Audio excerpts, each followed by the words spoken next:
The screen is a sterile, fluorescent white. We see a man back in the real world standing on a crowded subway train. A baby is wailing, that raw, piercing sound that triggers a fight or flight response in any adult.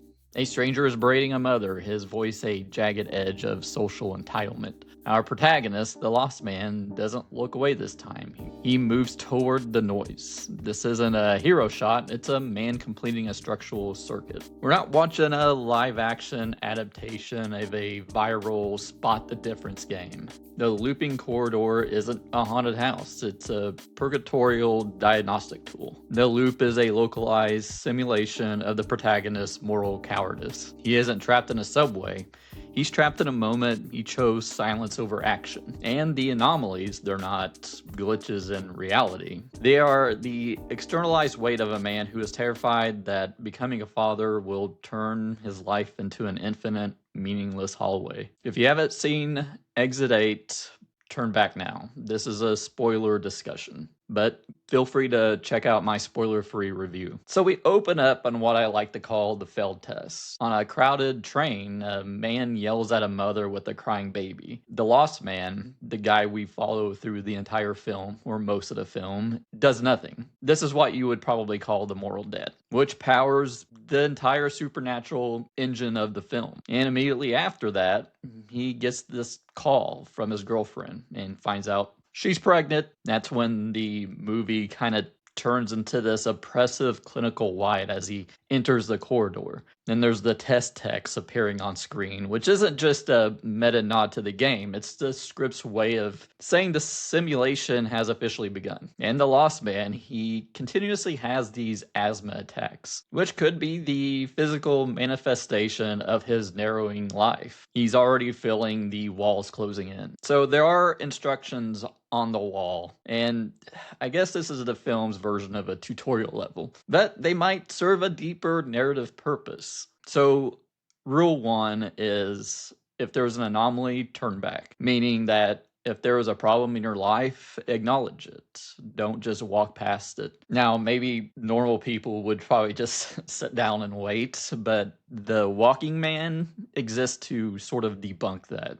He is sort of like the ghost of Christmas future. He's like the salary man who ignored too many anomalies and eventually became part of the wallpaper, like a walking NPC. You either solve your psyche or you become a background asset. And this is where the film introduces the boy and shifts the film from a solo survival horror into sort of a Paternal Dry Run. The boy is a mirror. He ran to be searched for. A classic cry for attention that the lost man is currently trying to stifle in himself. Then there is the Hermit Crab Shell, which is probably the most heavy-handed piece of foreshadowing in the script. It's a creature that carries its home on its back, constantly outgrowing its old shell to find a new one, and a more vulnerable one. It's like a one-to-one metaphor for the protagonist's transition into fatherhood. Then we get the rats, the bald, human-limbed rats escaping the vents, emitting the sound of a crying baby. It's not enough to have spooky hallways. The film has to weaponize the protagonist's specific fear, the noise of a child,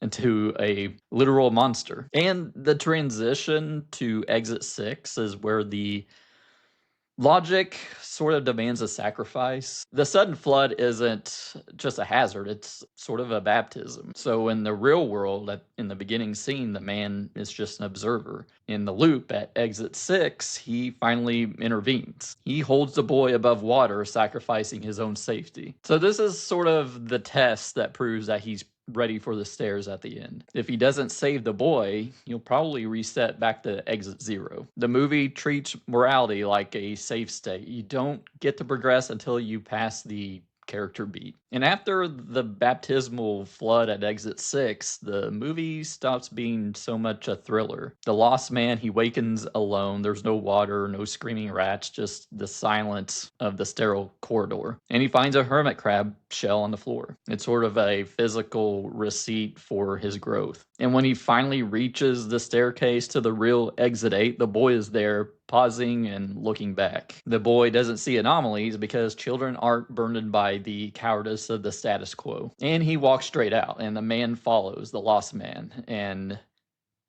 The camera stays tight on his face, waiting for like an asthma attack that never comes. And that's because he's no longer suffocating because he's finally chosen a direction. So back in the real world, we get the repetition of the opening scene. There's that circular narrative that is there to prove that the character has fundamentally changed through this experience. And he calls his girlfriend not to just ask what to do, but to tell her he's coming. That shift between the question and a statement is the sound of a man finally exiting the loop of indecision. And here's my atomic theory. The boy never existed. The loop is actually a diagnostic tool in a way. The boy is the only active anomaly designed to help the subject. The boy is a psychic projection of the protagonist's future son, sent to test his paternal instincts in a controlled environment. And the Hermit Crab Shell is sort of a totem that allows him to carry the weight of the loop back into the real world. And I read an interesting take on the Gaming Lorist Substack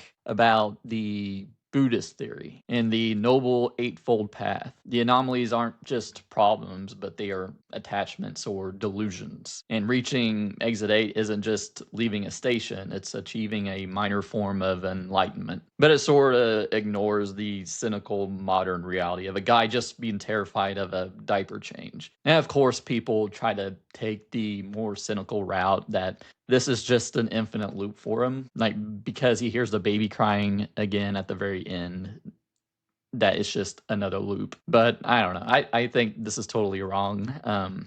If that were the case, then the scene would be identical. But the fact that he acts this time, it breaks the cycle. It doesn't end when the hallway stops, it ends when the behavior changes. I think the script plays fair. It establishes like the failed test in the first few minutes of the movie and uses that loop logic to force the protagonist to retake the exam. And it takes this walking simulator adaptation and actually understands that movement must equal a character arc. So is the ending satisfying? I would say yeah, but only because it refuses to give us like the happily ever after montage. I think ending on that confrontation in the subway is a bold choice, like right before the confrontation. You just see his decision and he walks towards that. And it tells us that the real exit 8 isn't a place. It's the willingness to be uncomfortable for the sake of someone else. The film successfully turns a meme-heavy indie game into biting commentary on the Japanese gaze and the paralysis of the modern male. It's cynical, it's claustrophobic, and it's one of the few game-to-film adaptations that understands that the mechanic is the message. But what did you think of the ending of Exit 8? Do you have your own interpretation? Let me know down in the comments below. Check out my spoiler-free review of Exit 8 here by my head, and YouTube thinks you'll like this other video by my head. And I'll see you next time.